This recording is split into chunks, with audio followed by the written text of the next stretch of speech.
Foi pedido para João levantar-se e medir o santuário de Deus? Quem são as duas testemunhas do capítulo 11 do livro de Apocalipse?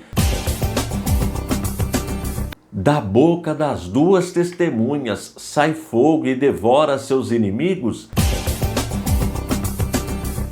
A besta do livro de Apocalipse matará as duas testemunhas? Os que habitam sobre a terra se alegrarão por causa da morte das duas testemunhas? Entrou nas duas testemunhas um espírito vindo da parte de Deus? As duas testemunhas ouviram uma voz forte vinda do céu, dizendo-lhes: subam para cá. O reino do mundo se tornou do nosso Senhor e do seu Cristo, e ele reinará para todo sempre. No livro de Apocalipse, capítulo 11, Deus diz que já existe um tempo determinado para serem julgados os mortos. É o que vamos estudar neste vídeo. Seja bem-vindo no nosso canal. E se você ainda não é inscrito, faça a sua inscrição e dá um toque no sininho. Assim, sempre quando eu disponibilizo um novo vídeo, você já é avisado.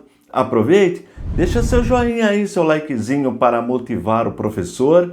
Faça seu comentário, todos os comentários são respondidos. E nos ajude na divulgação do nosso trabalho, que tem como objetivo primordial o ensino da poderosa Palavra de Deus. Agora, chega de moleza, vamos trabalhar.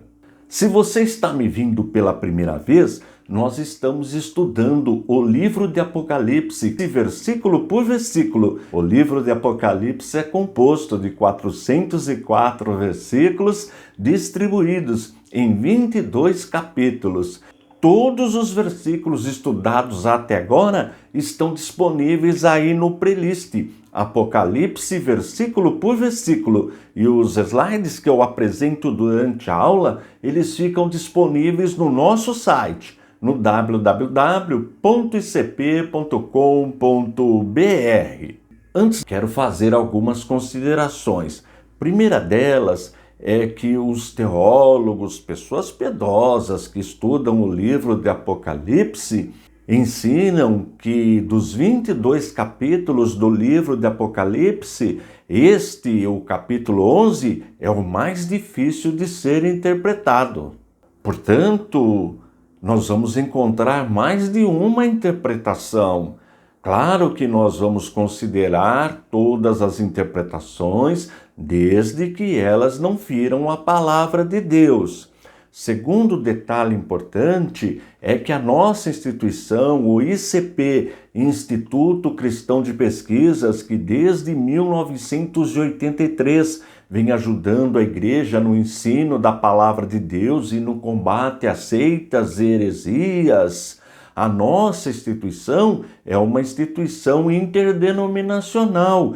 E o que significa isto? Que independente da denominação ser pentecostal, ser histórica, nós respeitamos as correntes teológicas dentro da escatologia, doutrina das coisas futuras.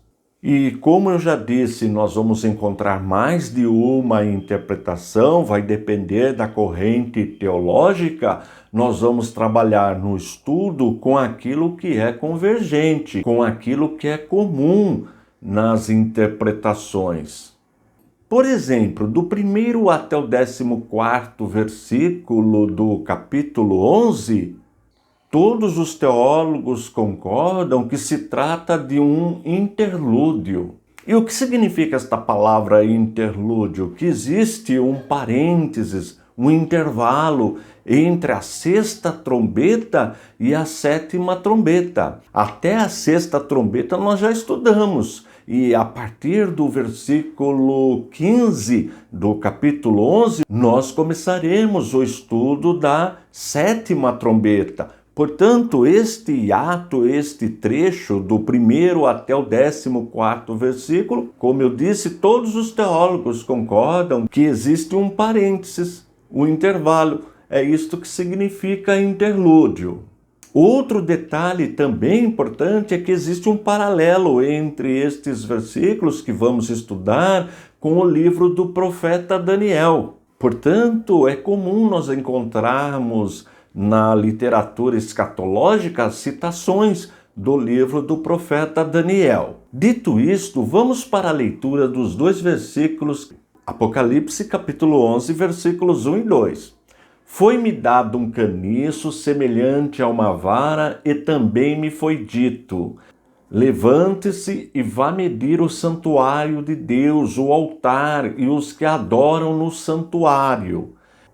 Mas deixe de lado o átrio exterior do santuário e não o meça, porque esse átrio foi dado aos gentios, que por 42 meses pisarão a cidade santa. Como eu faço em todas as aulas, nós vamos estudar parte por parte dos versículos e sempre a parte estudada eu destaco deixando na cor amarela. Vamos para a primeira parte. Foi-me dado um caniço semelhante a uma vara, e também me foi dito. O texto não diz quem deu esse caniço semelhante a uma vara, mas a maioria dos teólogos interpreta como sendo um anjo. E por que interpreta desta forma? Porque nós vemos a atuação dos anjos em todo o livro de Apocalipse. Portanto, podemos deduzir que foi um anjo, embora o texto não diga. Vamos para a segunda parte do 1º versículo do capítulo 11 do livro de Apocalipse. Foi-me dado um caniço semelhante a uma vara, e também me foi dito: levanta-se e vá medir o santuário de Deus, o altar e os que adoram no santuário. Nós encontramos um paralelo desta medição, além do livro do profeta Daniel, também encontramos no livro do profeta Jeremias, do profeta Ezequiel, do profeta Zacarias. Eu separei apenas 2 versículos. Vamos ler? Profeta Ezequiel, capítulo 40, versículo 3. Ele me levou para lá e eu vi um homem cuja aparência era como a do bronze. Estava em pé junto ao portão e tinha na mão um cordel de linho e uma cana de medir. Percebeu a semelhança? Vamos ver agora Zacarias, no 1º capítulo, versículo 16. Portanto, assim diz o Senhor: voltei-me para Jerusalém com misericórdia, e nela será reconstruído o meu templo, diz o Senhor dos exércitos, e o cordel será estendido sobre Jerusalém.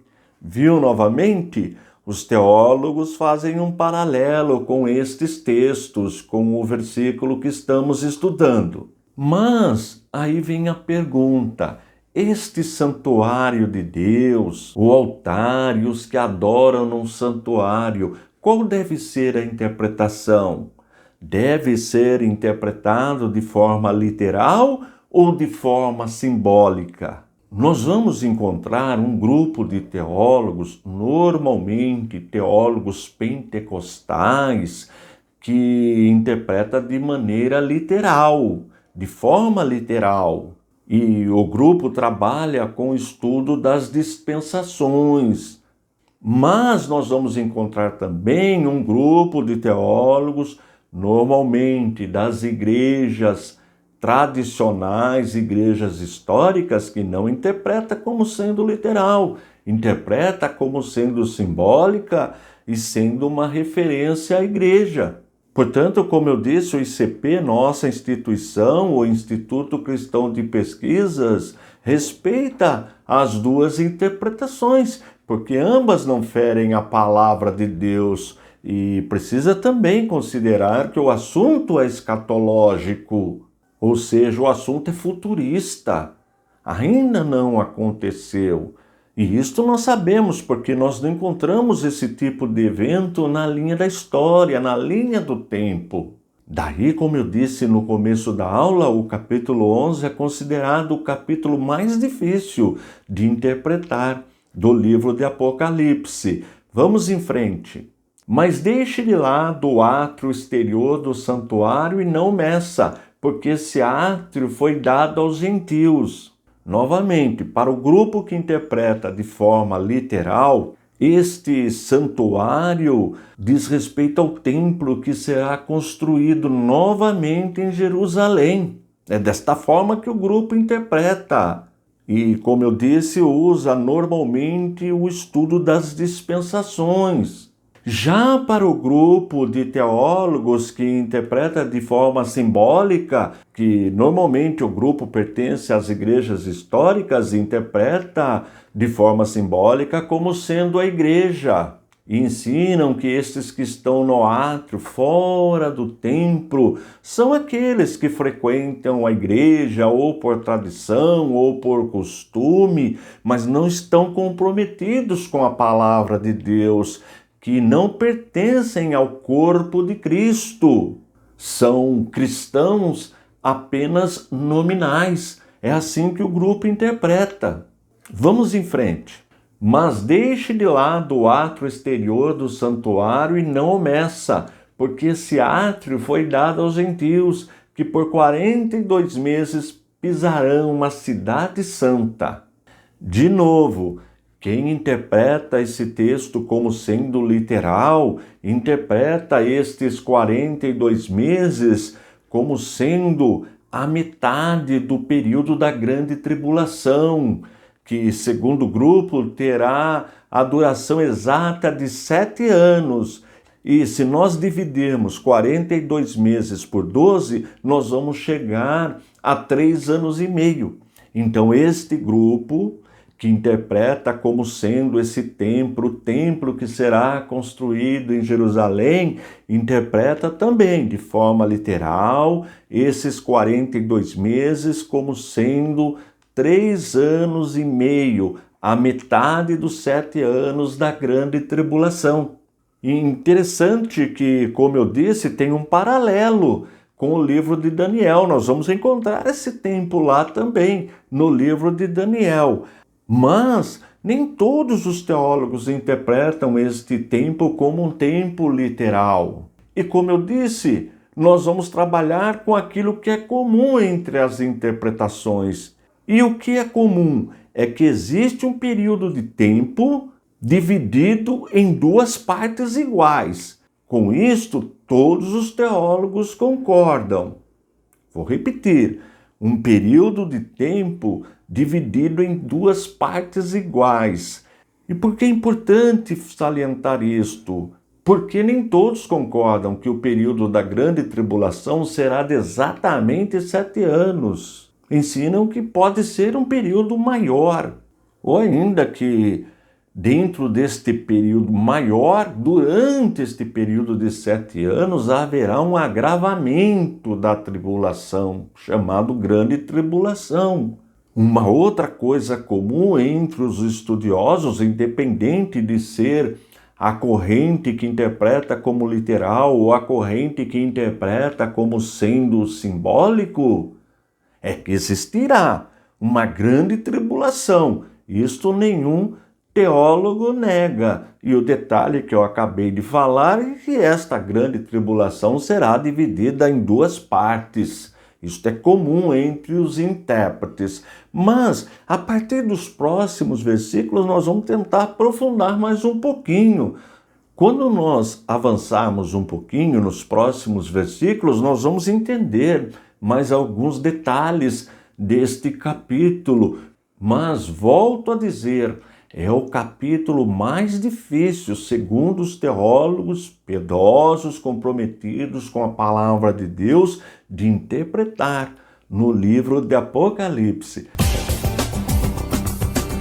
Apocalipse capítulo 11, versículos 3 e 4. Darei autoridade às minhas 2 testemunhas para que profetizem durante 1260 dias, vestidas de pano de saco. São estas duas oliveiras e os dois candelabros que estão em pé diante do Senhor da terra. Vamos para a primeira parte. Darei autoridade às minhas duas testemunhas. Eu vou apresentar algumas interpretações para estas duas testemunhas. Por exemplo, seriam as duas testemunhas Enoque e Elias? Olha que interessante. Dois seres humanos que não passaram pela morte física. Um grupo interpreta desta forma. Outra interpretação seriam as duas testemunhas Moisés e Elias, Moisés representando a lei e Elias os profetas? Um grupo interpreta desta forma. Outra, seriam as duas testemunhas o Antigo Testamento e o Novo Testamento? Olha que interpretação interessante. Tem um grupo que interpreta desta forma. Outra, seriam as duas testemunhas a igreja em toda a sua história? Tem um grupo que interpreta desta forma. E nós vamos ficar com qual interpretação? Para ser sincero com você que acompanha o nosso trabalho, não tem como saber ao certo quem são estas duas testemunhas. Embora nenhuma das interpretações apresentadas firam a palavra de Deus, não tem como chegar a uma conclusão de quem são estas duas testemunhas.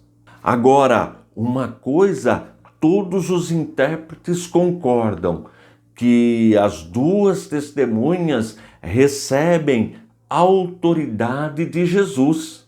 Vamos ler Efésios no primeiro capítulo, versículos 9 e 10.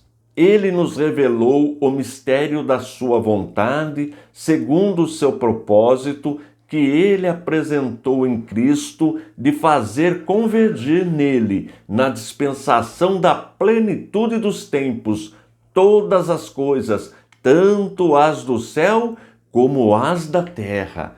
Olha aí, o texto está falando de Jesus. É ele que tem autoridade, foi ele que deu autoridade para as duas testemunhas. Vamos ler mais um texto, ainda em Efésios, versículos 22 e 23, do mesmo capítulo, do primeiro capítulo. E sujeitou todas as coisas debaixo dos pés de Cristo e, para ser o cabeça sobre todas as coisas, o deu à igreja, a qual é o seu corpo, a plenitude daquele que a tudo enche em todas as coisas. Olha que palavra poderosa. Embora não tem como sabermos quem realmente são essas duas testemunhas, podemos garantir que quem dá autoridade para estas duas testemunhas é nosso Senhor e Salvador Jesus Cristo. Quanto a isto, os intérpretes do livro de Apocalipse, pessoas piedosas, comprometidas com a palavra de Deus, não têm dúvidas. É Jesus Cristo quem dá essa autoridade. Vamos em frente. Darei autoridade às minhas duas testemunhas para que profetizem. Profetizar nós sabemos, é revelar, é ensinar, é pregar a palavra de Deus. E em todas aquelas interpretações, a citação que eu fiz, aquelas pessoas pregam a palavra de Deus e a igreja também. Aliás, é o nosso papel, é a nossa missão profetizar, ensinar, pregar a palavra. Quanto a isto, também a interpretação é comum. Este profetizar é anunciar Deus, a sua palavra. E, como eu disse, repito, neste ponto, todos concordam. Já aprendemos que todos concordam que quem dá autoridade é Jesus Cristo, nosso Senhor, que profetizar e anunciar a palavra de Deus.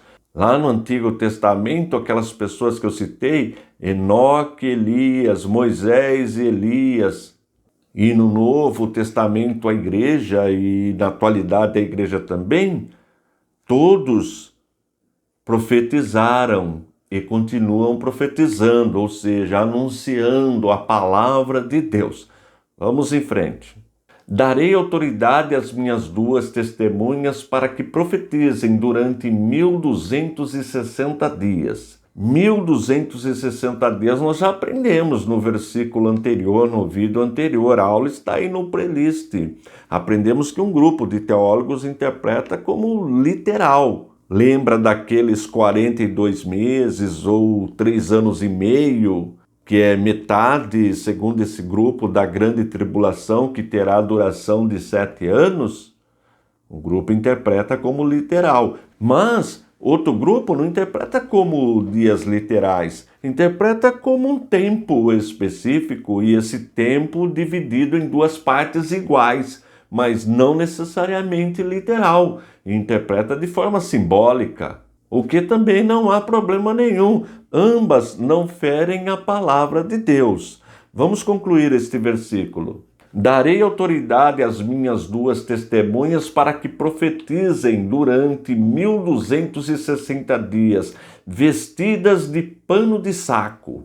Esta vestimenta de pano de saco era tradicional entre os profetas, também as pessoas quando se humilhavam, até reis. Nós vemos no momento de humilhação, de buscar a misericórdia de Deus, se vestiam desta forma. Vamos ver um versículo do Antigo Testamento? Profeta Daniel, capítulo 9, versículo 2.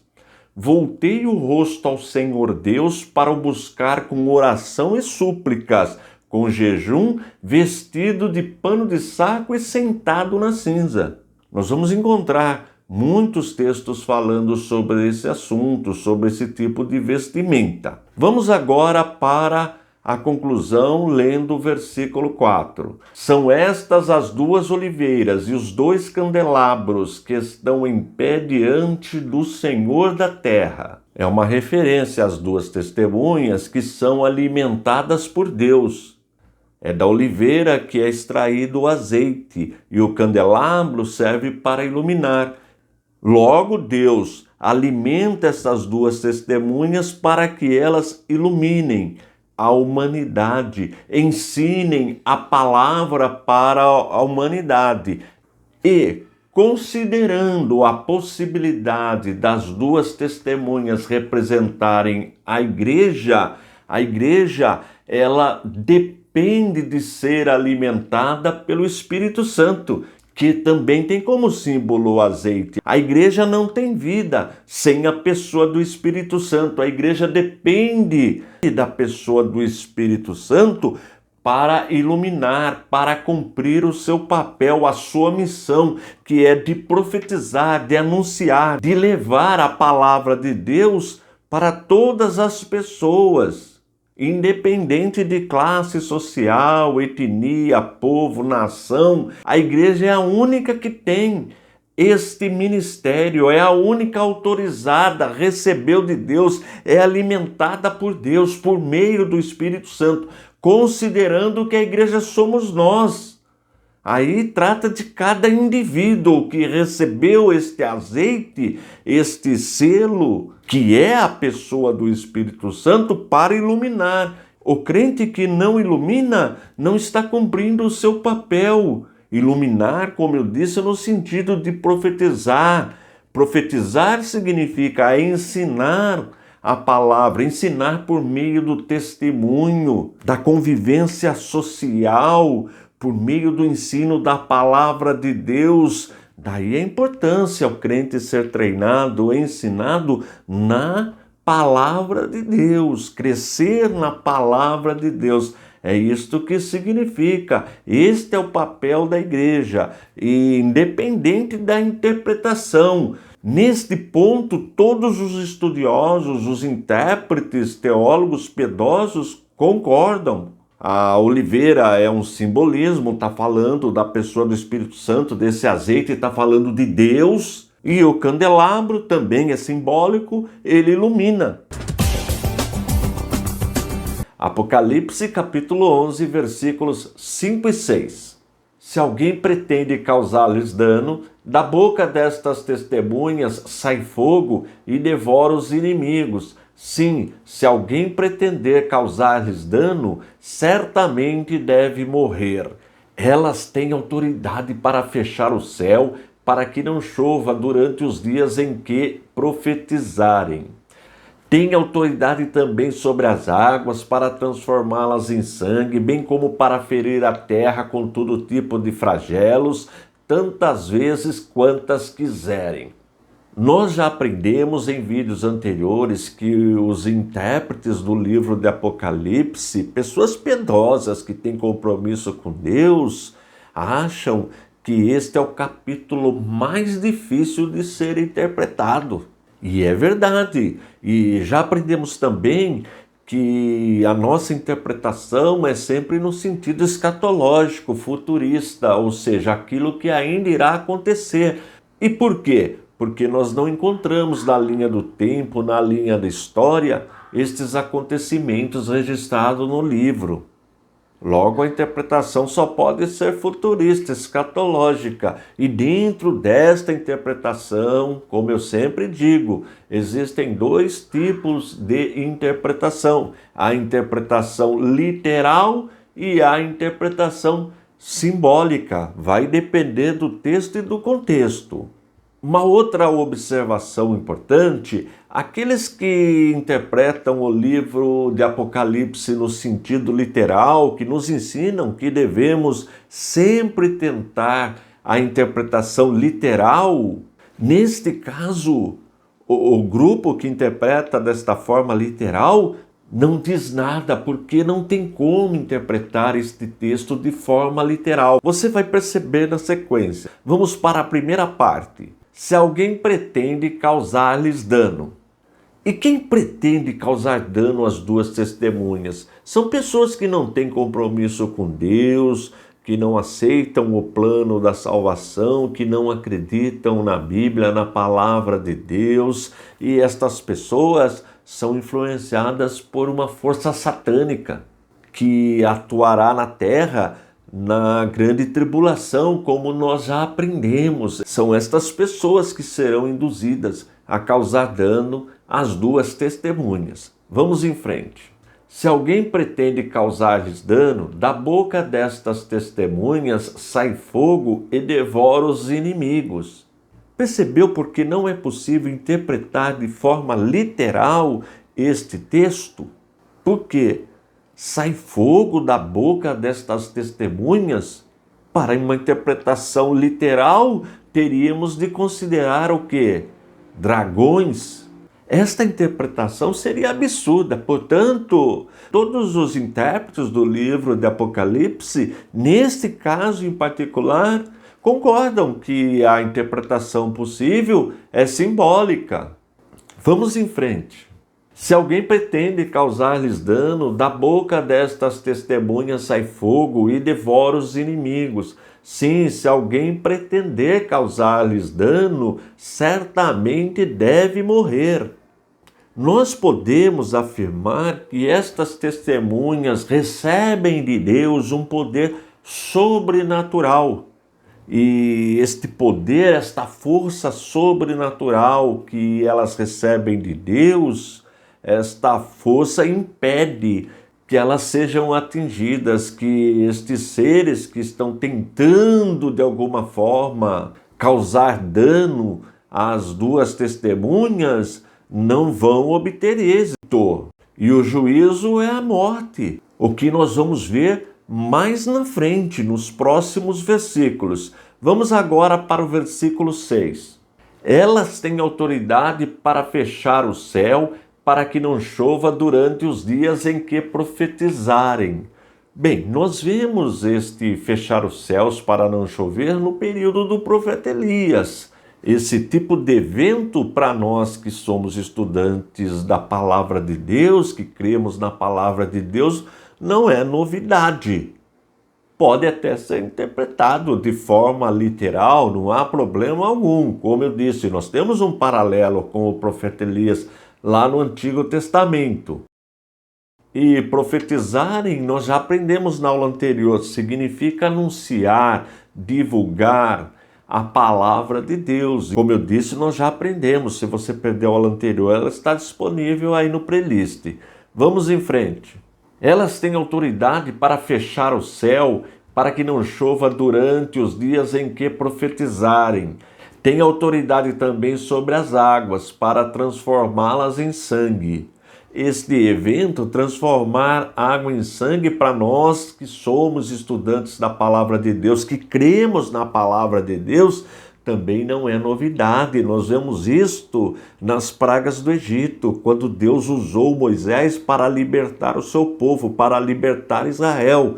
Portanto, tem um paralelo aí também, com o que está escrito no livro de Apocalipse, com este evento que já aconteceu lá na época de Moisés, quando eles estavam no Egito. Portanto, este evento pode ser interpretado de forma simbólica ou literal, não há problema algum, porque nós temos exemplo no Antigo Testamento, como um fato real, literal. Vamos para a conclusão.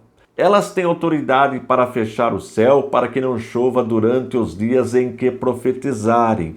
Tem autoridade também sobre as águas, para transformá-las em sangue, bem como para ferir a terra com todo tipo de flagelos, tantas vezes quantas quiserem. Bem, como eu disse, nós podemos afirmar que estas duas testemunhas recebem poder de Deus, autoridade de Deus, para realizar esses eventos, não permitir que chova, transformar a água em sangue, trazer à terra qualquer tipo de flagelo, quantas vezes quiserem. Portanto, como eu já disse em vídeos anteriores, nós não temos como saber, afirmar com precisão quem são as duas testemunhas. O que nós temos são características destas duas testemunhas. Isso nós podemos afirmar como estamos aprendendo. E na continuação, nós vamos ver mais informações sobre estas duas testemunhas. E o que ocorrerá com a humanidade neste período? Nós vamos aprender, mas nos próximos versículos. Quando tiverem, então, concluído o testemunho que devem dar, a besta que surge do abismo fará guerra contra elas. A besta vencerá e matará as testemunhas, e os seus cadáveres ficarão estirados na praça da grande cidade, que, espiritualmente, se chama Sodoma e Egito, onde também o seu Senhor foi crucificado. Vamos para a primeira parte. Quando tiverem, então, concluído o testemunho que devem dar.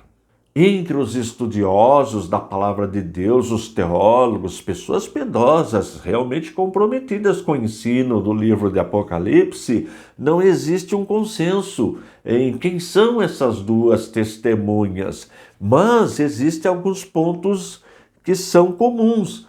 Por exemplo, o testemunho das duas testemunhas, ele tem um objetivo, uma missão específica e também durante um tempo específico.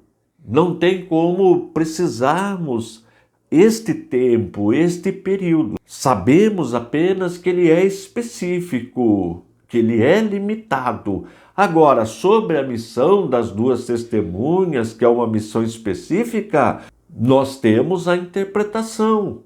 E qual é a interpretação comum? A pregação do Evangelho, o anúncio da palavra de Deus, que as duas testemunhas recebem poder de Deus para cumprir a sua missão, para anunciar a palavra do Senhor, o juízo de Deus, para condenar o pecado, para condenar os infiéis. Tudo isso nós veremos na sequência. Vamos para a segunda parte. Quando tiverem, então, concluído o testemunho que devem dar, a besta que surge do abismo.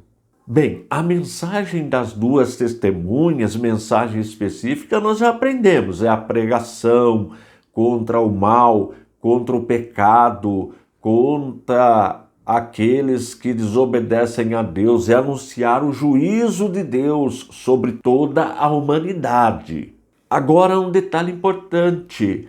Esta missão específica é a missão da igreja. É a igreja que tem essa missão específica, pelo menos durante todo o tempo da existência da igreja. Esta missão foi dada por nosso Senhor e Salvador Jesus Cristo. É o Ide de Jesus. A igreja é a única autorizada que tem esta responsabilidade. Ela só pode realizar esse trabalho com a ajuda do sobrenatural, com a ajuda do Espírito Santo. Esta é a missão da igreja. Este é um ponto importante para aqueles que interpretam as duas testemunhas como sendo a igreja. Mas, como eu disse, não tem como afirmar. E a besta que surge do abismo, o abismo nós sabemos que é o Hades. Na nossa Bíblia vem traduzido como inferno, mas inferno tem mais de um significado. Tem o lago de fogo, que também é chamado de inferno. Mas nesse caso é o Hades, onde estão aqueles que não temem a Deus e ficarão lá por um período que nós chamamos período intermediário. E nesse abismo, nesse Hades, é de lá que sairá este poder satânico. Mas daí você pode perguntar, mas o diabo já não atua hoje? Este poder já não atua na humanidade? Por incrível que pareça, o diabo, que é Satanás e seus milhares de anjos caídos, os demônios atuam, mas não atuam ainda com a força que atuarão neste período que nós chamamos grande tribulação. E um outro detalhe importante, esta atuação, este poder que terá a besta, o anticristo, que surge do abismo do inferno, das trevas, nunca foi visto na terra. E digo mais, essa atuação só acontecerá porque Deus permitirá.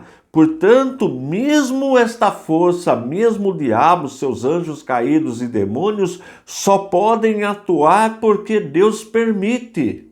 E por que Deus permite? Nós não temos esta resposta, mas podemos afirmar que só atua porque Deus permite. Vamos em frente.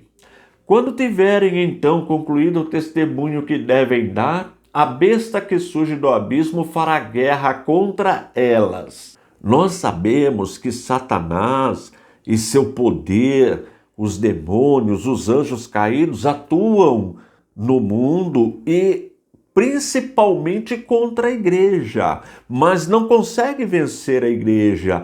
Mesmo com a atuação, mesmo com esta força maligna espalhada entre a humanidade, a igreja continua crescendo, a igreja continua trazendo, resgatando pessoas do reino das trevas para o reino da luz, para o reino de Deus. E veja que muitos cristãos já foram martirizados. É só estudar a história da igreja, nós vamos ver muitos cristãos sendo martirizados porque anunciavam a palavra de Deus. Mas repito, neste período será mais intensa ainda a atuação de Satanás. Sem esquecer que esta atuação ocorrerá porque Deus irá permitir. Vamos em frente. Quando tiverem, então, concluído o testemunho que devem dar, a besta que surge do abismo fará guerra contra elas. A besta vencerá e matará as testemunhas. Mas aí vem a pergunta, como que Satanás, a besta, o anticristo, o falso profeta, como esta força maligna poderá matar as duas testemunhas se elas receberam poder de Deus para realizar a missão? Aí precisamos analisar a questão da palavra morte. Nós já aprendemos que a palavra morte é uma palavra polissêmica. E o que significa ser uma palavra polissêmica? Significa que tem mais de um significado. Nós temos a morte espiritual, aqueles que ainda não tiveram encontro com Cristo, que não passaram pelo processo da regeneração, da conversão verdadeira, genuína, estão mortos espiritualmente. Tem a morte física, que é quando a pessoa deixa o corpo. O corpo vai para a sepultura, mas a pessoa vai para um lugar determinado. ou para o paraíso ou para o lugar de sofrimento, que é o Hades. E temos a morte eterna. A morte eterna é ficar eternamente distante de Deus, é ser lançado no lago de fogo, junto com o diabo, seus anjos e todos aqueles que não temem a Deus. A morte que esse texto está falando é da morte física. Para aqueles que interpretam estas duas testemunhas como sendo a igreja, interpreta que neste período da grande tribulação, milhares e milhares de cristãos serão martirizados e o mundo das trevas, o mundo que vive debaixo do poder satânico, ficará feliz com a morte das duas testemunhas. E para aqueles que interpretam as duas testemunhas como sendo a igreja, significa que aqueles que não têm compromisso com Deus, os ímpios que vivem no pecado, ficarão felizes, porque acharão que a besta destruiu a igreja. Esta é uma das possíveis interpretações. Mas então quem conseguirá vencer este poder, esta besta, anticristo, falso profeta, Satanás, os anjos caídos, os demônios? Só Jesus. Jesus vencerá. Nós vamos ver mais na frente que o Cordeiro, Jesus Cristo, nosso Senhor, ele definitivamente vencerá esta força do mal. Vamos em frente. Versículo 8. E os seus cadáveres ficarão estirados na praça da grande cidade que... Bem, para aqueles que interpretam de forma literal, estes cadáveres são os corpos dos crentes, os corpos dos cristãos que serão martirizados. E grande cidade, não tem um consenso de que cidade seria esta. Mas vamos para a conclusão do versículo. E os seus cadáveres ficarão estirados na praça da grande cidade que espiritualmente se chama Sodoma e Egito, onde também o seu Senhor foi crucificado. Quando o texto fala espiritualmente, alguns intérpretes entendem que o texto deve ser interpretado de forma espiritual. E como nós podemos interpretar Sodoma e Egito de forma espiritual? Veja que Sodoma foi destruída por causa do pecado, devido à iniquidade de seus moradores, dos pecados que eles cometiam. E Egito, de onde existia idolatria, eles eram politeístas, adoravam várias divindades falsas, é lógico. Foi de lá que o povo de Deus foi tirado. Então, no sentido espiritual, podemos interpretar Sodoma e Egito como mundo. Veja que João registrou na sua primeira epístola, capítulo 5, versículo 19, o mundo jaz no maligno. Então, esse se chama Sodoma e Egito, podemos interpretar de forma espiritual. É a humanidade que vive no pecado. Porém, o texto conclui dizendo que também o Senhor foi crucificado. Ora, a cidade que Jesus foi crucificado, nós sabemos que é Jerusalém. E a cidade de Jerusalém também matava os profetas. Quantos homens de Deus foram martirizados em Jerusalém? Mas, como eu disse logo no começo do vídeo, é o capítulo mais difícil de interpretar do livro de Apocalipse. Neste caso, por exemplo, devemos interpretar de forma simbólica ou de forma literal. Sabemos que Sodoma não existe mais. E o Egito dessa época é totalmente diferente do Egito que nós temos hoje. E Jerusalém também. Portanto, fica difícil a interpretação. Mas, como eu disse, nós vamos sempre trabalhar com aquilo que é possível chegar a uma conclusão, aquilo que é comum entre as interpretações. E não é possível ir além do que isto na interpretação. Apocalipse capítulo 11, versículos 9 e 10. Então, muitos dentre os povos, tribos, línguas e nações contemplarão os cadáveres das duas testemunhas por 3 dias e meio, e não permitirão que esses cadáveres sejam sepultados. Os que habitam sobre a terra se alegrarão por causa da morte destas duas testemunhas. Realizarão festas e enviarão presentes uns aos outros, porque estes dois profetas atormentaram os que moram sobre a terra. Vamos para a primeira parte. Então muitos dentre os povos, tribos, línguas e nações. Nesta primeira parte, podemos considerar a interpretação literal. E a ideia é de universalidade, ou seja, envolve toda a raça humana do período. Interessante que esse termo é usado várias vezes por João no livro de Apocalipse. Vamos para a segunda parte. Então muitos dentre os povos, tribos, línguas e nações contemplarão. Este contemplarão também pode ser interpretado de forma literal, porque hoje, por meio das mídias sociais, por meio da internet, da televisão e outros meios de comunicação, nós podemos ver o que acontece no mundo inteiro, online, simultaneamente. Veja um exemplo, o caso deste vídeo, que quando eu disponibilizá-lo no YouTube, qualquer pessoa pode ver acessando a internet, não importa em que lugar esteja do planeta Terra. Portanto, este contemplarão pode, como eu disse, ser interpretado de forma literal sem problema algum. Vamos em frente. Então, muitos dentre os povos, tribos, línguas e nações contemplarão os cadáveres das duas testemunhas. Neste caso, as duas testemunhas nós já estudamos em vídeos anteriores. Temos mais de uma interpretação.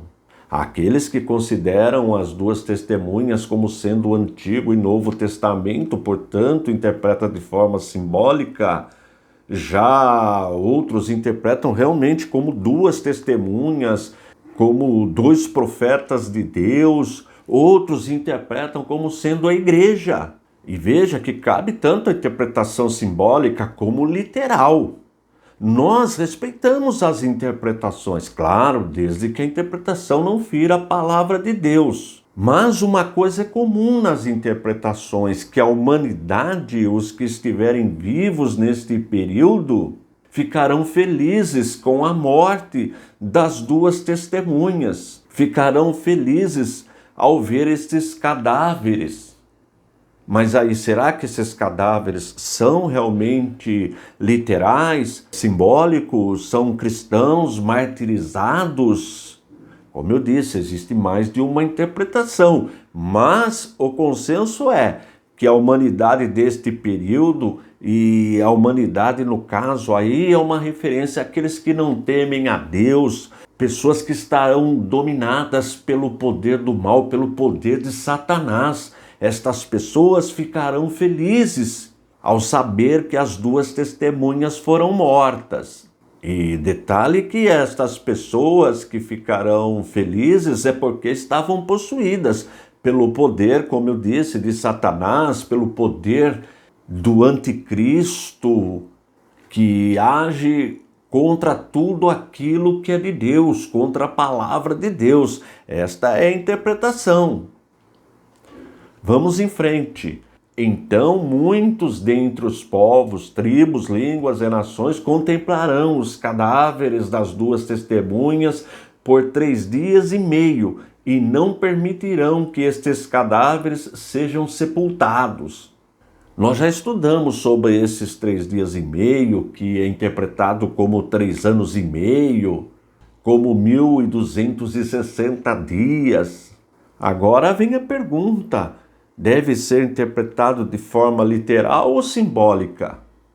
Temos as duas correntes. O que podemos afirmar é que será um período de tempo limitado. Agora, como eu disse, se esse período é cravado realmente de forma literal em 3 anos e meio, não tem como afirmar. Vamos em frente. Versículo 10, os que habitam sobre a terra. Bom, isso nós já aprendemos lá no começo do versículo. A ideia de universalidade, ou seja, atinge toda a humanidade. Os que habitam sobre a terra se alegrarão por causa da morte destas duas testemunhas. Observe que o versículo 10 vem confirmando o que está registrado no versículo 9. E como eu disse, nós não temos como afirmar quem são as duas testemunhas, mas podemos afirmar que a humanidade, possuída pelo poder das trevas, ficará alegre ao saber que as duas testemunhas foram mortas, ao ver os cadáveres destas duas testemunhas. Só que nós não sabemos se são duas, literalmente, duas pessoas, ou aí é uma referência à igreja. Nós não temos como afirmar. Há um detalhe importante, nós também podemos afirmar que estas testemunhas anunciavam a palavra de Deus, pregavam a palavra de Deus, falavam sobre o juízo que viria sobre a terra. E é interessante que este, de fato, é o papel da igreja. A igreja é a única que tem essa autorização de anunciar, de propagar a palavra do Senhor. Pelo menos no período em que estamos vivendo. Vamos em frente. Os que habitam sobre a terra se alegrarão por causa da morte dessas duas testemunhas, realizarão festas e enviarão presentes uns aos outros. Estas festas serão festas mundanas, uma verdadeira rebelião contra as coisas de Deus, motivado por comércio, troca de presentes, enfim. O objetivo da festa é que a humanidade neste período, aqueles que não temem a Deus, que não têm compromisso com Deus, ficarão alegres, porque acharão que todo ensinamento religioso, todo ensinamento da palavra do Senhor foi aniquilado, que todos aqueles que falavam contra os seus atos, os seus costumes, os seus pecados estão mortos. Daí esta alegria. Veja que situação estará a humanidade neste período. Totalmente dominada pelo poder satânico, pelo poder do anticristo, do falso profeta, do príncipe das trevas. Esta é a situação deste período. Vamos concluir. Os que habitam sobre a terra se alegrarão por causa da morte destas duas testemunhas. Realizarão festas e enviarão presentes uns aos outros, porque estes dois profetas atormentaram os que moram sobre a terra. Veja, aí já fala dois profetas. Repito, deve ser interpretado de forma literal ou de forma simbólica. Existem as duas possibilidades. Nós encontramos teólogos, pessoas piedosas, comprometidas com o ensino da palavra de Deus, que interpretam o texto como simbólico, também aqueles que interpretam de forma literal. Nenhuma interpretação fere a palavra de Deus. Agora, nós podemos afirmar que a alegria da humanidade deste período, daqueles que não temem a Deus, a alegria do grupo é porque o ensino destes profetas não ocorrerão mais, porque foram mortos. É isto que o ensino está falando, ou seja, durante um período de tempo não haverá mais o ensino da palavra de Deus. Agora, consegue imaginar o mundo dominado pelo anticristo, pela besta, pelo falso profeta, pelas forças satânicas, sem ninguém, sem sal, sem ninguém para anunciar, sem luz as coisas de Deus? Consegue imaginar como será terrível este período? É isto que podemos aprender com este texto. Versículo 11 do capítulo 11 do livro de Apocalipse. Mas, depois de 3 dias e meio, entrou neles um espírito de vida, vindo da parte de Deus. E eles se ergueram sobre os pés, e aqueles que os viram ficaram com muito medo. Vamos para a primeira parte. Mas depois de 3 dias e meio. Estes 3 dias e meio ele não é interpretado de forma literal, isso nós já aprendemos. Ele é interpretado de forma simbólica. Um grupo de teólogos interpreta como sendo 3 anos e meio. Considera a grande tribulação como sendo um período de 7 anos e trabalha com a metade, 3 anos e meio. Já um outro grupo interpreta como um tempo maior, mas também considera a metade do tempo. E o que nós temos em comum nas interpretações? Que, independente do tamanho do tempo, todos consideram que o evento ocorre na metade do tempo. Isso nós podemos afirmar. Agora, se são 7 anos e trata-se dessa metade, 3 anos e meio, se é maior esse tempo ou não, nós não temos como afirmar. Vamos em frente. Mas depois de 3 dias e meio, entrou neles um espírito de vida vindo da parte de Deus. Nós sabemos que Deus é a fonte de toda a vida existente. Isso todos concordam. Sabemos também que na ressurreição nós receberemos um corpo glorificado. Isto pode ser conferido no capítulo 15 da primeira carta que Paulo escreveu aos Coríntios. Os estudiosos, teólogos piedosos, pessoas comprometidas com a palavra de Deus, o grupo ensina que o capítulo 15 da primeira epístola que Paulo escreveu aos Coríntios é o tratado mais completo sobre a ressurreição. Se você nunca leu este capítulo, eu aconselho você ler, ele é muito importante.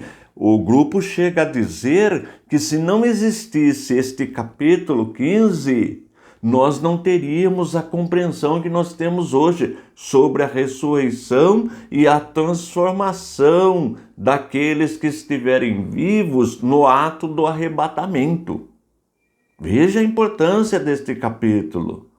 Portanto, esse Espírito vindo de Deus tem este poder de ressuscitar pessoas. Agora observe a sequência do versículo. Mas, depois de 3 dias e meio, entrou neles um espírito de vida vindo da parte de Deus e eles se ergueram sobre os pés. Como nós já vimos em versículos anteriores, é uma referência às 2 testemunhas. Agora, quem são as 2 testemunhas? Existe mais de uma interpretação. Se você perdeu as aulas de quem são estas 2 testemunhas, as aulas estão aí no playlist, vale a pena conferir. E para os que interpretam que as 2 testemunhas são a igreja, está falando do arrebatamento e da ressurreição, daqueles que já deixaram o corpo. Há essa possibilidade, mas nem todos interpretam que as 2 testemunhas são a igreja. Já aprendemos, tem, por exemplo, um grupo que interpreta que está falando do Antigo e do Novo Testamento. Outros de Enoque e Elias, Elias e Moisés. São várias as interpretações e não há um consenso. O que nós podemos concluir é que surgiu uma nova vida, esta vida vem de Deus e há quem interpreta que este Espírito é o Espírito Santo. E é possível que realmente seja o Espírito Santo que dá vida, que levanta as 2 testemunhas. Vamos finalizar o versículo. Mas, depois dos 3 dias e meio, entrou neles um espírito de vida vindo da parte de Deus. E eles se ergueram sobre os pés, e aqueles que os viram ficaram com muito medo. Os estudiosos do livro de Apocalipse ensinam que este evento deixará a humanidade com muito medo. E aí a humanidade é uma referência aos pecadores, aos ímpios, àqueles que não temem a Deus. E ensinam também que estas pessoas ímpias, elas ficarão com medo porque verão algo sobrenatural acontecendo. E este medo levará estas pessoas à conversão. E esta conversão envolve também o povo judeu. É uma das interpretações. Ou seja, estas pessoas que estavam no domínio do anticristo, quando verem este sobrenatural de Deus, ficarão realmente com muito medo e se converterão. E como eu disse, aí eles incluem o povo judeu. É uma das possibilidades. 12, 13 e 14 do capítulo 11. E as duas testemunhas ouviram uma voz forte que vinha do céu, dizendo-lhes: subam para cá. E subiram ao céu numa nuvem, e os seus inimigos as contemplaram. Naquela hora houve grande terremoto, e ruiu a 10ª parte da cidade.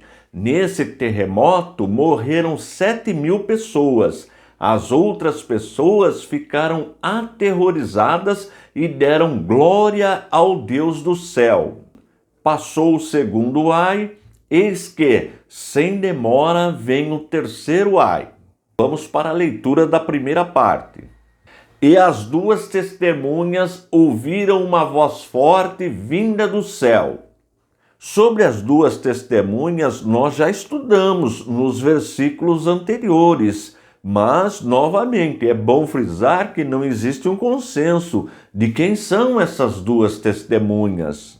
São testemunhas reais, literais, são simbólicas? Não existe unanimidade na interpretação.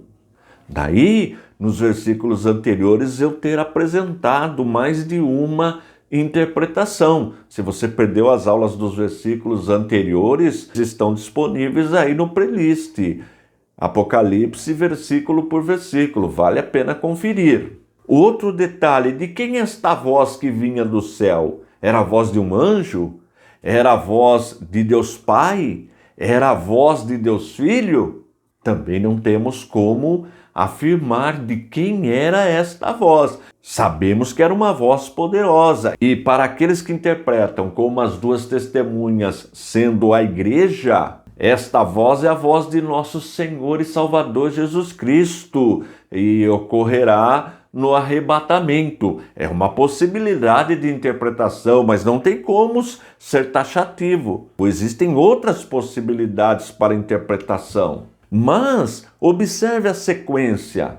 E as duas testemunhas ouviram uma voz forte vinda do céu, dizendo-lhes: subam para cá. Veja que interessante, nós já estudamos que as duas testemunhas foram mortas, concordando que o texto, quando fala que as testemunhas foram mortas, que o texto seja literal, logo nós vemos neste versículo a imortalidade da alma. Porque se elas foram mortas e agora elas estão sendo chamadas para o céu, só há uma conclusão, que quando a pessoa deixa o corpo, continua viva, que é a alma, que vive separada do corpo. Não tem outra explicação. É a única interpretação que podemos dar para aqueles que interpretam de forma literal estas duas testemunhas. Repito, como elas poderiam obedecer esta voz que vinha do céu e subirem para lá, se elas estavam mortas? E o texto não fala que elas ressuscitaram, logo elas deixaram o corpo, ou seja, a pessoa, quando morre, continua viva. De novo, a doutrina da imortalidade da alma. Vamos em frente. E as duas testemunhas ouviram uma voz forte vinda do céu, dizendo-lhes: subam para cá. E subiram ao céu numa nuvem, e os seus inimigos as contemplaram. O texto diz que as duas testemunhas subiram ao céu em uma nuvem. E agora, devemos interpretar esta nuvem como sendo literal ou simbólica? Se for simbólica, representa o poder de Deus, a glória de Deus, vamos dizer, um envelope espiritual levando estas duas testemunhas. Mas, e se for literal? Aí, o grupo que diz que este evento ocorrerá no arrebatamento da igreja, diz que esta nuvem é nuvem literal, formada por vapor. Mas aí existe uma dificuldade na interpretação. Por exemplo, e aqueles que falam que a volta de Jesus será invisível, o arrebatamento será invisível? Está falando que os inimigos contemplaram. Na verdade, o que ocorre é que, dependendo da interpretação sobre o arrebatamento, que estas duas testemunhas são a igreja, vai procurar encaixar o texto. Mas veja que não tem como encaixar de maneira absoluta, completa, não há consenso, fica difícil, o que acaba favorecendo o grupo que interpreta o texto como simbólico. Vamos em frente? Agora o versículo 13. Nesta hora houve grande terremoto e ruiu a 10ª parte da cidade. O terremoto, no sentido literal, quando ele acontece, ele leva o homem a temer a Deus, porque sai do controle da humanidade. É uma coisa assustadora um terremoto. E veja que os terremotos estão sempre dentro da escatologia. Jesus, nos evangelhos, fala sobre os terremotos que aconteceriam no futuro. Portanto, a ideia é de que ele causa um pavor, um temor, um desespero nas pessoas, e as pessoas acabam buscando a Deus, temendo a Deus. E para quem interpreta o terremoto de forma realmente literal, esta cidade é a cidade de Jerusalém. Veja que interessante. Está vendo a dificuldade de interpretar o capítulo 11? Veja a sequência. Naquela hora houve grande terremoto e ruiu a 10ª parte da cidade. Nesse terremoto morreram 7.000 pessoas. Os intérpretes dizem que este número de 7.000 pessoas não é tão significativo para o evento. Daí preferem interpretar como um número não sendo literal. Um número simbólico, porque o número 7 é um número simbólico na Bíblia. Percebeu outra dificuldade na interpretação? Mas vamos em frente. Naquela hora houve grande terremoto e ruiu a 10ª parte da cidade. Nesse terremoto morreram 7.000 pessoas. As outras pessoas ficaram aterrorizadas e deram glória ao Deus do céu. De novo, realmente o terremoto causa pânico, deixa as pessoas assustadas, amedrontadas, e as pessoas acabam glorificando, buscando a Deus por temor, por medo. Mas tem aqueles que interpretam que esse é o caso da conversão dos judeus, porque se o terremoto vai acontecer na cidade de Jerusalém, para os intérpretes no sentido literal, o que é consenso é que as pessoas irão dar glória a Deus em função do evento. Agora, se é literal ou não, fica difícil, porque existem as duas possibilidades para interpretar o texto. Mas vamos em frente. Versículo 14. Passou o segundo ai, eis que sem demora vem o terceiro ai.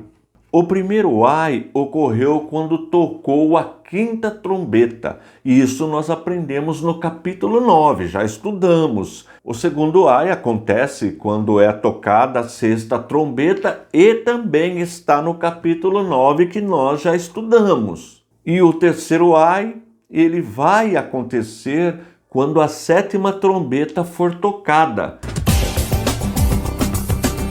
Apocalipse capítulo 11, versículos 15, 16 e 17. O 7º anjo tocou a trombeta e houve no céu vozes fortes, dizendo: o reino do mundo se tornou de nosso Senhor e do seu Cristo, e ele reinará para todo sempre. E os 24 anciãos que estavam sentados no seu trono diante de Deus prostaram-se sobre o seu rosto e adoraram a Deus, dizendo: graça te damos, Senhor Deus Todo-Poderoso, que és e que eras, porque assumiste o teu grande poder e passaste a reinar. Vamos para a primeira parte. O 7º anjo.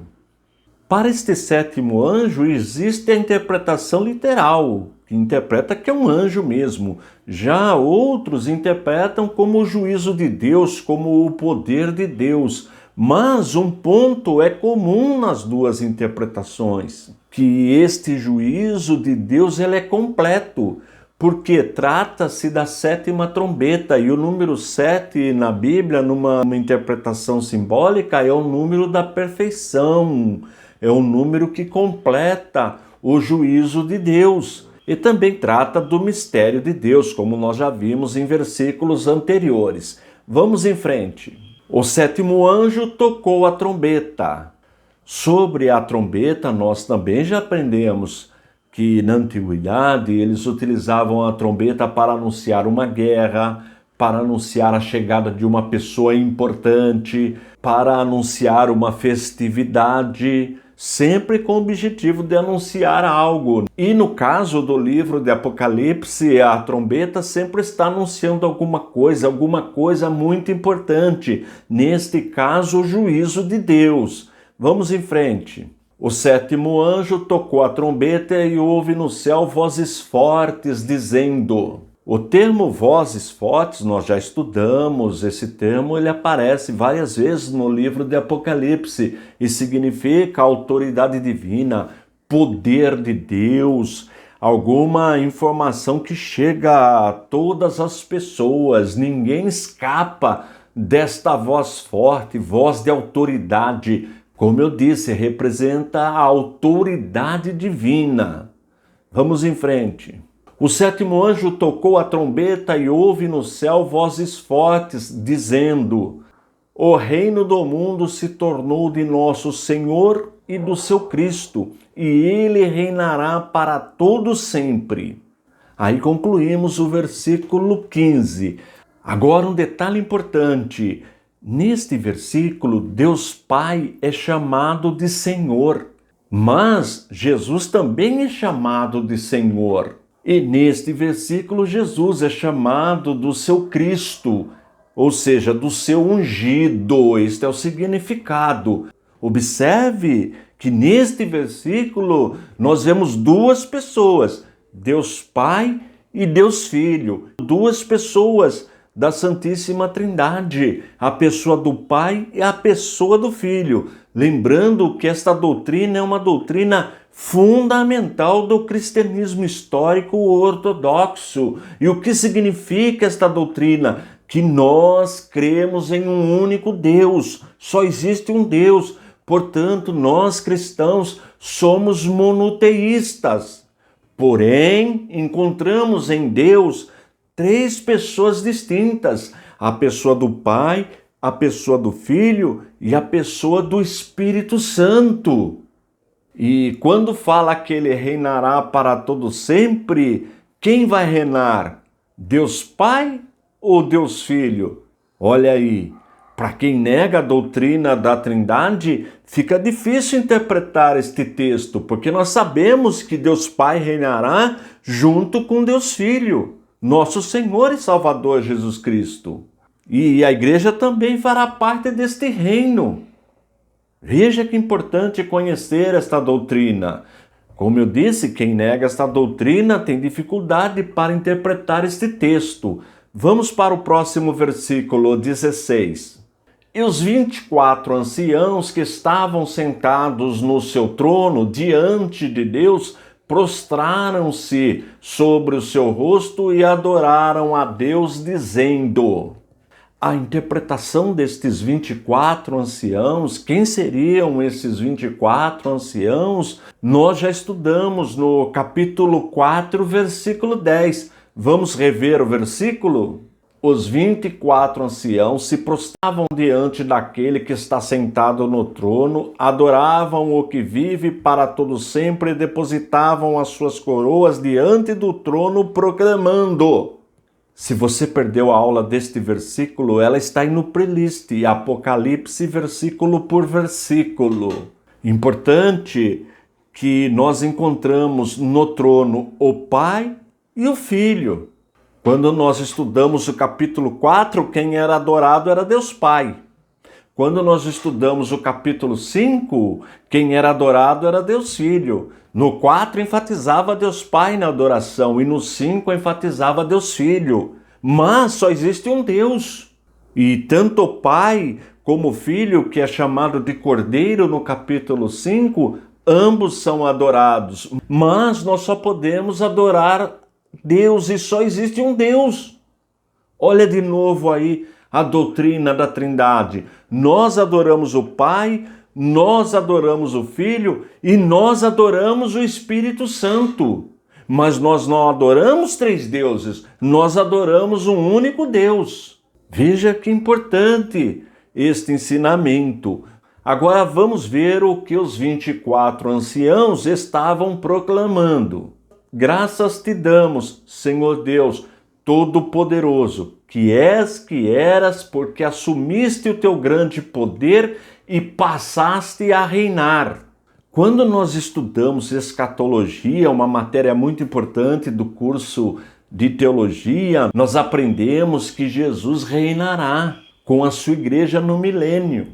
Claro que nós sabemos que Jesus sempre reinou e continua reinando, mas existe uma força neste mundo, uma força diabólica, que a sua manifestação maior ocorrerá neste período que nós chamamos de grande tribulação, que é a manifestação do anticristo, do falso profeta, da besta, de Satanás, que utilizará todo o seu poder, que os anjos caídos, os demônios, toda esta força satânica, o poder do mal, irá se manifestar neste período, mas será vencido pelo poder de Deus, pelo juízo divino, e Deus passa a reinar. Mas quem reinará?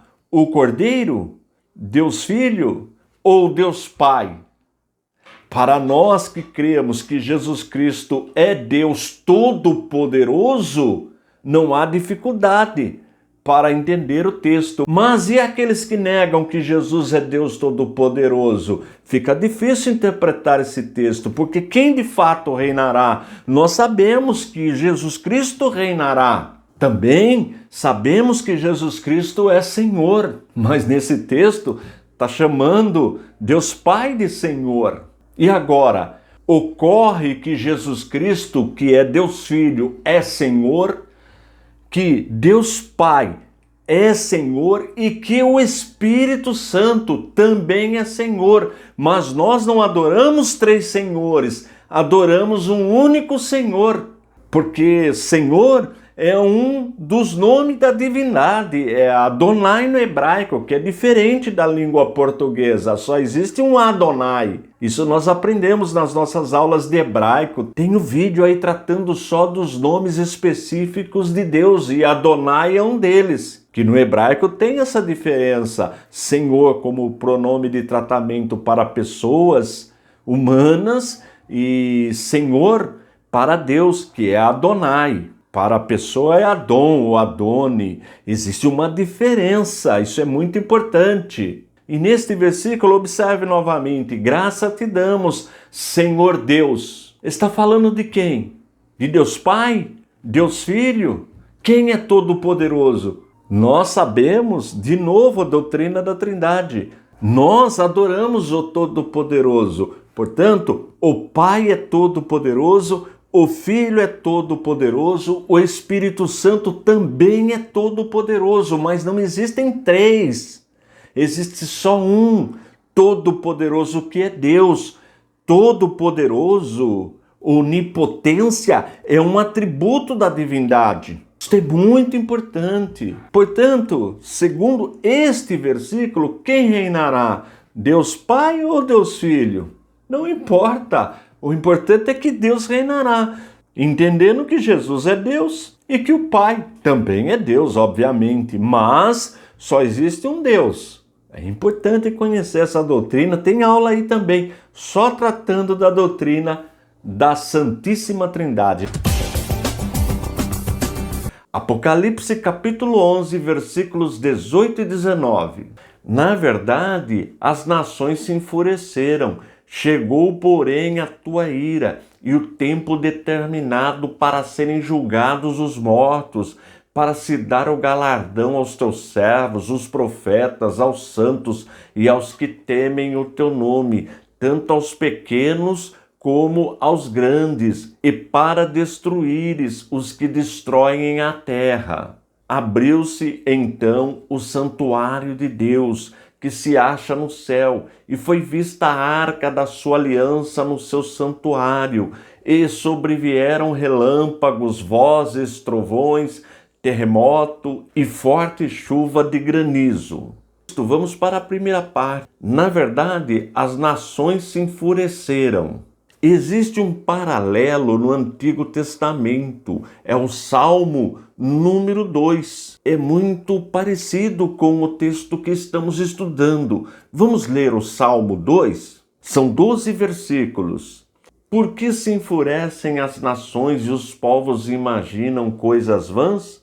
Os reis da terra se levantam e as autoridades conspiram contra o Senhor e contra o seu ungido, dizendo: vamos romper os seus laços e sacudir de nós as suas algemas.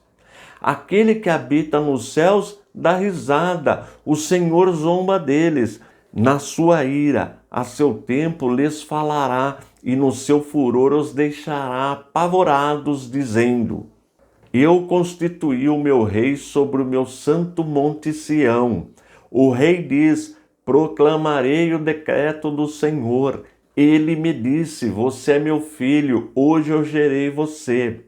Peça e eu lhe darei as nações por herança e as extremidades da terra por sua possessão. Com uma vara de ferro você as quebrará e as despedaçará como um vaso de oleiro. Agora, pois, ó reis, sejam prudentes, deixem-se advertir, juízes da terra. Sirvam o Senhor com temor e alegrem-se nele com tremor. Beijem o filho para que não se irrite e não pereçam no caminho, porque em breve se acenderá a sua ira. Bem-aventurados todos os que nele se refugiam. Percebeu o paralelo entre o que João escreveu no livro de Apocalipse e o Salmo número 2? Portanto, o Salmo número 2 se cumpre aqui, é um salmo escatológico também. Observe a continuação do texto. Na verdade, as nações se enfureceram. Chegou, porém, a tua ira. Ira de quem? Ira de Deus. Nós já aprendemos que esta ira de Deus, ela tem o objetivo disciplinar. Esta ira tem o objetivo de levar o ser humano ao arrependimento. Nós sabemos que Deus não tem prazer na morte do ímpio, do pecador. Portanto, precisamos aprender isto. A ira de Deus é uma ira disciplinar. É uma ira que tem objetivo de correção. Observe a sequência. Na verdade, as nações se enfureceram, chegou, porém, a tua ira, e o tempo determinado para serem julgados os mortos, para se dar o galardão. Outro ensino importante do texto: ora, se Deus vai julgar os mortos, cai por terra aqueles que ensinam que as pessoas mortas estão inconscientes, deixam de existir após morrer. Não, o que deixa de existir após a morte é o corpo físico, mas a pessoa continua viva, continua consciente. E nós aprendemos que existem dois destinos.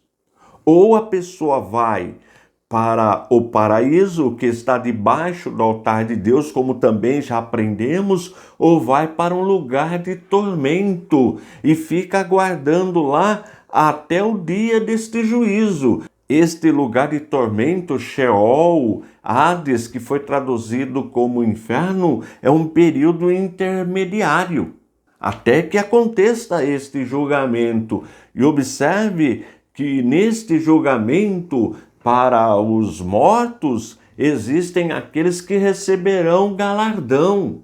Sabemos que não somos merecedores que a nossa salvação é pela graça, é pela morte expiatória de Jesus, mas Deus faz questão de dar galardão para os seus servos. Observe a continuação do texto.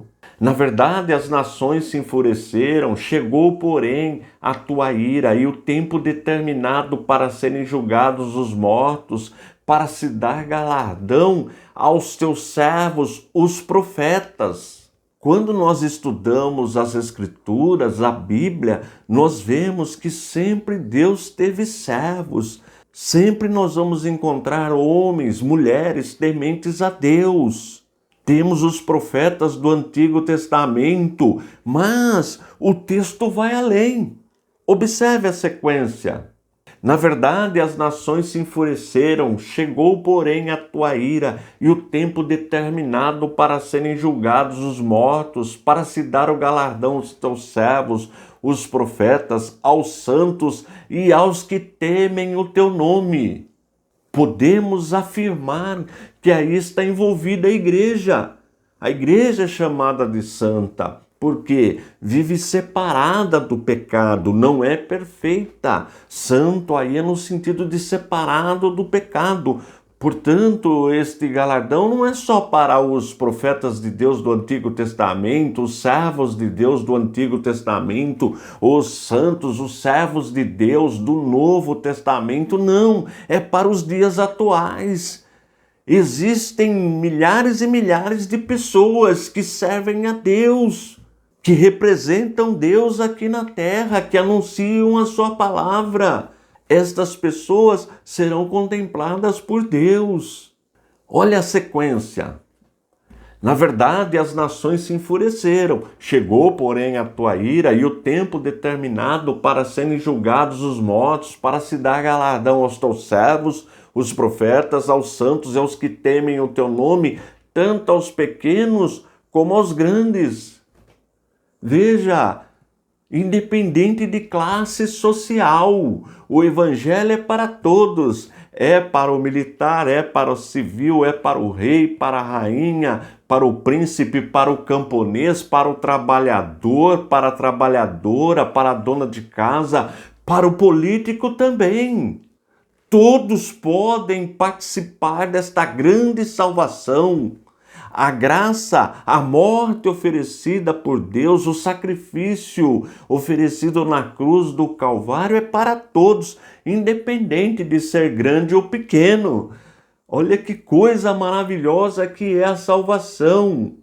Todos participarão, todos os que temem a Deus, os que têm compromisso com Deus, serão recompensados, serão premiados. Observe a sequência. Na verdade, as nações se enfureceram, chegou, porém, a tua ira e o tempo determinado para serem julgados os mortos, para se dar o galardão aos teus servos, os profetas, aos santos e aos que temem o teu nome, tanto aos pequenos como aos grandes, e para destruíres os que destroem a terra. Agora um detalhe importante, essa destruição não significa aniquilação, é destruição do corpo físico, é a morte física. Porque como nós já vimos no começo, quando a pessoa deixa o corpo, ela continua consciente. Este para destruir os que destroem a terra significa que essas pessoas sairão do corpo, morrerão, mas ficarão aprisionadas, ficarão no inferno, no Sheol, no Hades, aguardando o dia do julgamento. É isso que o texto está nos ensinando. Vamos agora para o último versículo 19. Abriu-se então o santuário de Deus que se acha no céu. A interpretação aí deve ser simbólica. Quando nós estudamos o Pentateuco, nós vemos que Deus deu para Moisés a planta do tabernáculo, ele fez tudo conforme Deus determinou. Ali era físico, mas simbolizava as coisas espirituais. Portanto, esse trecho deve ser interpretado, este santuário de Deus, de forma espiritual, porque Deus é espírito. Observe a sequência. Abriu-se então o santuário de Deus que se acha no céu, e foi vista a arca da aliança no seu santuário. De novo, a interpretação deve ser simbólica, no sentido espiritual, não física, como nós vemos lá no Pentateuco, como eu já citei aqui Moisés, que recebe de Deus para construir todas as peças do tabernáculo. É desta forma que os intérpretes, pessoas piedosas, comprometidas com a palavra de Deus, interpretam. Vamos para a conclusão. Abriu-se então o santuário de Deus que se acha no céu, e foi vista a arca da sua aliança no seu santuário, e sobrevieram relâmpagos, vozes, trovões, terremoto e forte chuva de granizo. Também de forma simbólica, é um artifício literário para mostrar o poder de Deus. Isso nós vimos acontecer lá no Monte Sinai, quando Moisés recebe a lei, quando Moisés ouve Deus falar. Nós vemos lá relâmpagos, trovões, terremoto. Ali foi de forma literal, mas nesse caso aqui os intérpretes entendem que se trata, como eu disse, de um artifício literário para mostrar a grandeza, o poder de Deus, onde toda criatura não resiste, onde leva todas as criaturas a sentir medo, temor, tremor, quando realmente há esta manifestação. Temos também os que interpretam de forma literal, nós respeitamos, mas a maioria interpreta de forma simbólica o texto. Na próxima aula nós já vamos começar o estudo do capítulo 12 do livro de Apocalipse. Não vai perder a próxima aula. E continue me ajudando. Copie o link que eu deixo aí na descrição, envie para o máximo de pessoas que você puder. Desta forma, você também fará parte do nosso ministério, que tem como objetivo primordial o ensino da poderosa palavra de Deus. Estou indo embora, forte abraço e fique na paz de nosso Senhor e Salvador Jesus Cristo.